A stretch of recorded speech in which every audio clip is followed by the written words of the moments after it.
Hi, this is Nicholas Mahoney with the Association of Schools and Programs of Public Health. I'm the Student Services Manager, and I'm here with Stephen Gehlbach, MD, Dean Emeritus from the University of Massachusetts, Amherst School of Public Health and Health Sciences. Hi, Stephen. How are you? Good morning, Nick. I'm just fine. And you? Not too bad, not too bad. I'm excited to talk about your book, American Plagues, Lessons from Our Battles with Disease. We had Good. some really great questions that were sent in from our readers, so I'm excited to have this conversation. Fire away. Sounds good. So the first question I wanted to ask is, what prompted you to write this book? Now, that's a good question, Nick.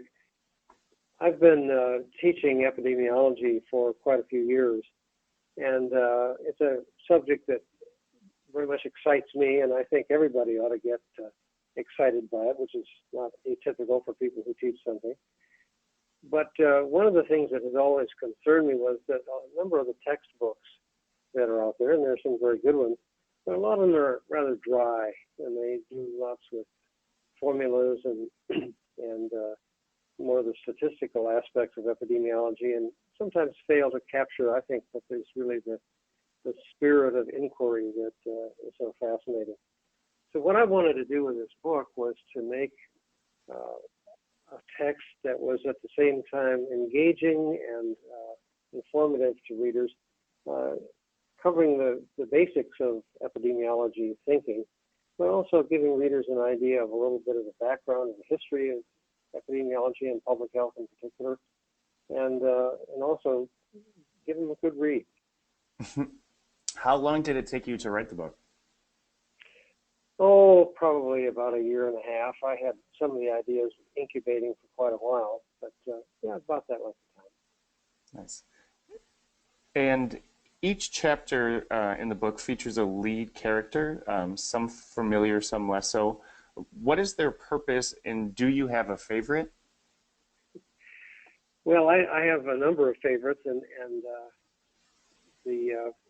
anyone who's looked at the book realizes it starts out a long time ago with Benjamin Rush, who was one of the signers of the Declaration of Independence and a well-known physician back in colonial America.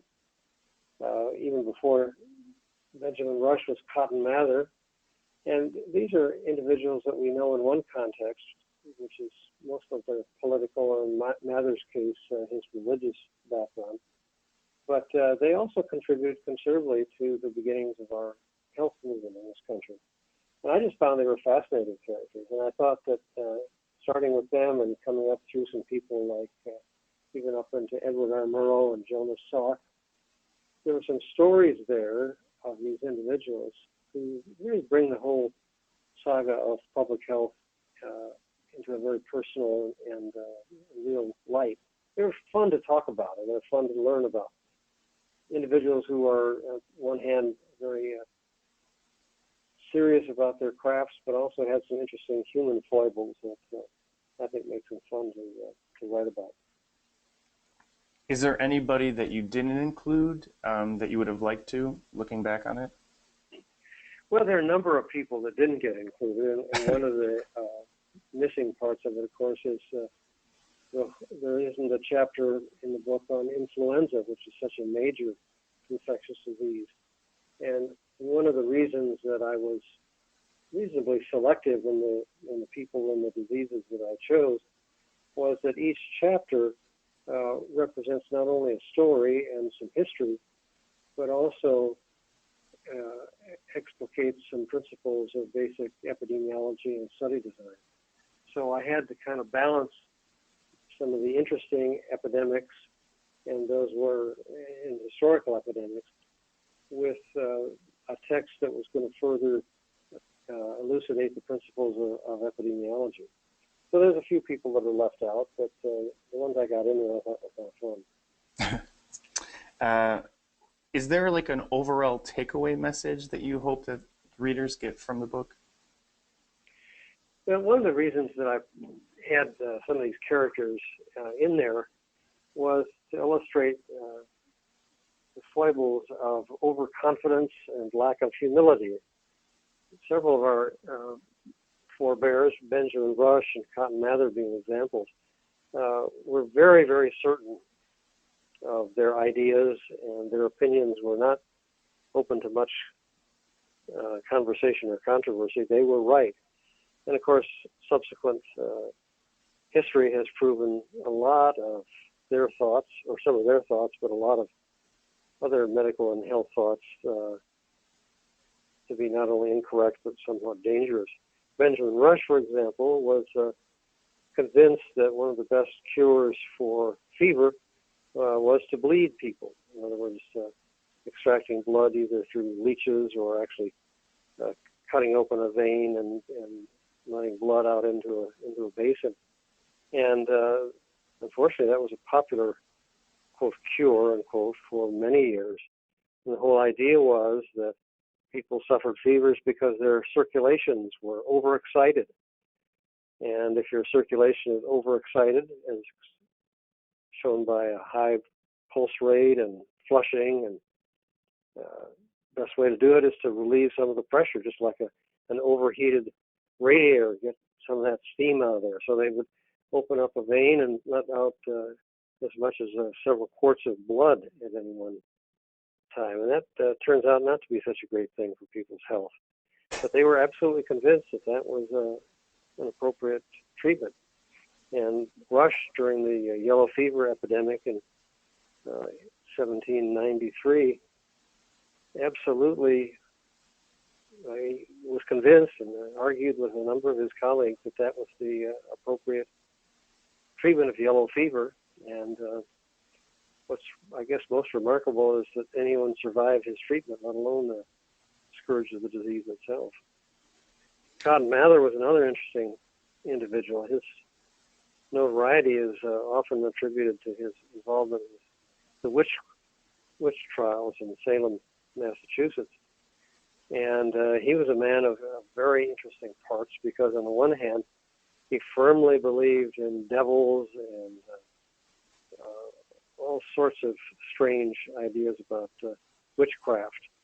And while he was not actually himself responsible for trying the witches, he at one point had several young women in his house who were subject to some sorts of fits, and he was observing them for their possession by the devil. So he had this side of his personality and his intellect. And on the other side, he was one of the first Americans to be elected into the Royal Academy of British Scientific Community, which was a very high honor. And he actually contributed some substantial scientific work beyond his introduction of what readers will find out a fascinating story of inoculation, which was a way of trying to mitigate the smallpox epidemic of 1721. So some very mixed characters, and they show you, on the one hand, you can have some good ideas and some bad ideas, and have a good personality and a bad personality, and it's we're all kind of mixed creatures. So I thought that was a particularly interesting aspect of all this. And if nothing else, we should learn from these folks to be a little humble, because, in fact, what we think is a great idea may turn out in history to be less so. Was there a specific tone that you tried to use throughout the book? Because it is a lot of heavy content. Yeah, that's a good question. I tried to keep it a little bit on the light side. I mean, that when you talk about the epidemics and all the chaos and unhappiness that were caused by a lot of these illnesses, obviously it is a heavy topic. But I think one of the reasons I focused on some of the foibles of these individuals was because there was a little bit of humor in some of that. One of the individuals got into an intellectual dispute with one of his colleagues and went over to his house early one morning and rousted him out of bed and started whacking him with a cane. So maybe that's not humorous in the eyes of many, but I just think that the idea that some of these famous characters had some attributes that had to be a little bit amusing. And that helps to lighten. I try to keep the tone at least a little bit on uh, lighter side, I guess. Yeah. Um, just kind of looking forward, since you've written the book and from your teaching, is what do you think are the biggest issues we face moving forward in our global community? Well, that's also really an important question. The last couple of chapters in the book depart a little bit from the idea of public health as simply combating infectious diseases, which of course is a lot of the history of it. You go through smallpox and tuberculosis and polio. And so a lot of the history of public health, a very successful history on that end, has to do with dealing with infectious diseases. Well, we still have infectious diseases around, unfortunately. We've got Ebola, we've got HIV/AIDS, and while we're making some progress with those, there's also much to be done. But the 21st century has another rather interesting set of public health problems, which are what we talk about as more chronic diseases, diseases of lifestyle. And so the shift is on right now, I think, from being concerned simply with infections and just developing better vaccines and control measures to trying to figure out what we do about some of the current problems. And everybody who's listening to this will probably recognize our current malnutrition problems, both in the United States and globally. Malnutrition problems which go from one extreme to the other. Large numbers of individuals in the world who don't have enough to eat, and some substantial numbers in our country who eat too much. So one of the compelling challenges we've got is to how we're going to figure out the obesity epidemic. So it's a very, very different kind of a problem that we've got now with some of these diseases of nutrition and alcohol abuse and drug problems. Those are things that are quite different from malaria and tuberculosis, but are obviously extraordinarily important. What would you say, how could we combat the anti-vaccination movement that has been getting a lot of press as of recently? Yeah, that's a very interesting problem, and when you try to think about the origins of that, and for those who that doesn't ring a bell right away, for several, about almost 20 years now, there has been a growing movement that started in England, suggesting that measles, mumps, rubella vaccine was responsible for cases of childhood autism. Now that's a very unfortunate disease that afflicts youngsters, and obviously one would love to know what causes it and how we could remedy that. And in the desperation to try to find out an explanation, a researcher over there came up with the idea that it was in large measure due to the vaccine. Subsequent studies showed that that simply is not the case, and there's no evidence that measles, mumps, rubella vaccine is responsible for autism or any other chronic disease of that nature. Yet there's been a continuing feeling amongst a number of individuals that, in fact, vaccines are responsible for illnesses. And so there's a really very strong vocal anti-vaccine movement that is really, it's prevalent in the United States, but really it occurs worldwide. And both the medical profession and the public health community are really trying to figure out a way to try to bring some more rational behaviors to bear on this, because people seem convinced that this is a problem in spite of the lack of evidence and fairly good studies to the contrary that show that these vaccines are not 100%, but very highly safe and efficacious. That's a real challenge for us, and it's another, in a sense, kind of an epidemic, if you will. I call it an epidemic of mistrust. And I think that some of the derives not from a lack of information, because many of the people who are very active in the anti-vaccine movement are well-informed, largely, intelligent individuals who have, for whatever reason, decided that the vaccines are dangerous. And some of it, I think, relates to a factor that we're seeing widely in our society right now, that there's a mistrust of large organizations, the government, medical establishment, if you will. And so there's some reaction from people thinking, I want to be in charge of my own life, and I don't want someone else, like the doctors or the public health people, telling me what's best for me or for my child. And that's a tough one, because we've not really been exposed to that.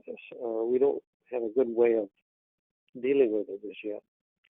Now, anti-vaxxers actually go back in history for a long, long time, since the very first vaccines came out. But a lot of that early stuff was due to the fact that they didn't really understand what was happening. People do have much better information now. So when we as a public health community say, well, if people just knew more, they'd change their behavior and accept vaccines, that doesn't seem to be the case, because there, as I said, are some well-informed people who have continued to support the anti-vaccine idea. So we have to get a lot more clever in terms of how we communicate. So I think one of our challenges as public health people is not simply to develop new vaccines or new preventive strategies. We've got to learn how to communicate better. And I wish I had an answer that was an easy one as to how we actually accomplish that, but that's, I think, the domain that needs to be explored much more carefully and effectively, in terms of really getting people to understand what's at stake here. And maybe part of it's our problem in not understanding what some of the motivations and fears are that people have who are involved in this movement. Do you think, as you're looking back, that there's any diseases that are next on the list for eradication? I mean, I know that's a hard question to answer, but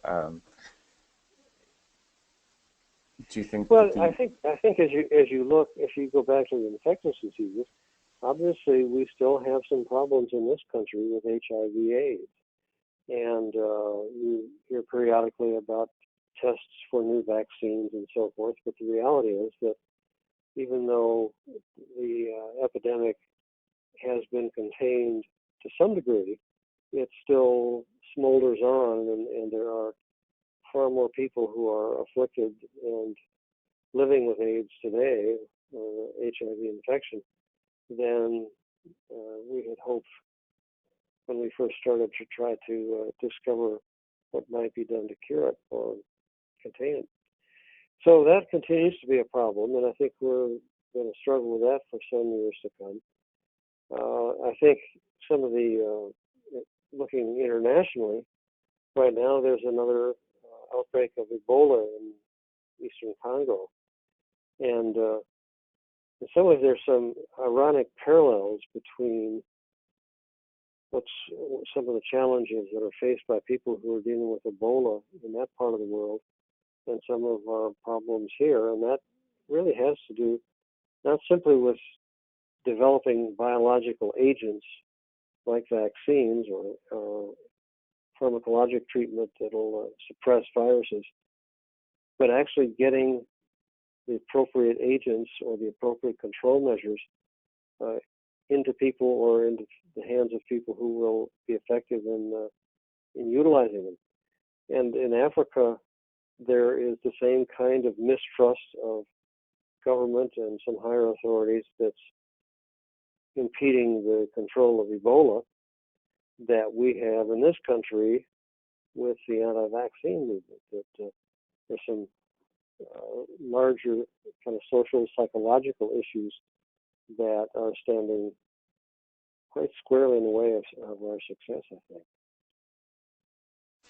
think. Are you hopeful of some things that what you're seeing, I'm sure you have taught some pretty incredible students. So are you hopeful about the future of certain aspects of public health and where we're headed? Yeah, well, no, I certainly am. I think, for one thing, and I'm a little biased in all this, but I think the public health students that I have known over the years and continue to interact with are some of the brightest and most socially motivated individuals that you can encounter. And I think that they, as a group, understand the need to broaden our perspectives a little bit and try to be inclusive of different points of view. I think if anybody's going to solve some of these problems, it's going to be some of the folks we've got in our students and in the public health schools right now. I'm very optimistic about that, but I think human behavior is a problem. We're a complex bunch, and we don't always think as linearly as one would like, and we don't always respond to information that some of us think should be responded to in certain ways. So there's some real challenges there in trying to figure out how we, in fact, one of the problems in public health has always been, and will continue to be, the idea that we're trying to accomplish large tasks for populations of people. Public health is about populations. But sometimes when you do something that works for a population, like an immunization campaign or something of that nature, individual rights take a little bit of a back seat to that. So, and I think you're seeing that problem in the anti-vaccine campaigns now, that my rights as an individual may have to be subsumed to some degree to the larger public health interest. And that's a basic conflict. And we face that every time we do something that we try to benefit a large portion of the population. There may be a smaller number of people that don't immediately benefit, or even in the case of some adverse reactions to vaccines, suffer from it. I mean, even the polio vaccine, as successful as it was accompanied by a certain number of adverse effects where either the virus reverted to a wild strain or was caused an adverse effect in someone who was immunocompromised. So there were legitimate untoward occurrences when even the best of vaccines or public health measures are employed. And that's unfortunately part of the thing we've got to learn to accept, as difficult as that might be. Do you have any final thoughts? Are you thinking about maybe writing another book, or um, as you think about moving forward, or anything like that? Well, I don't know. You always sort of think about some of these things. I don't know that I have the energy at the moment to engage on another book. It's a lot of work. Now, writing this was tremendous fun, and I don't think the question is that as an author you learn a tremendous amount. I sort of hope that people that look at this book will find some of the enjoyment in it that I found that I encountered in writing it, because I just thought that the history of our country's public health movement was fascinating. And I don't know very many places where we have good public health history courses. We certainly didn't do that in my school, and maybe there's some others that are better at it, I hope. But it's a fascinating history, and as we said earlier on, I think the value of looking at that public health history is that if you're paying attention, you should realize that there's some messages in there, which is basically don't be too overconfident. There wasn't that long ago, just before the HIV/AIDS epidemic hit us, that there were people that were saying, well, we've pretty much gotten rid of all the infectious disease problems in the world. Right? That turned out to be a rather grotesque overestimate of our abilities, and I think not only humility is a good idea, but just keeping alert to what the problems are. And I think the questions that came in asking about next epidemics and what's most concerned indicate that that your folks and your readers are very much on board with keeping our eyes open and surveying the landscape to see what the threats are that are impending.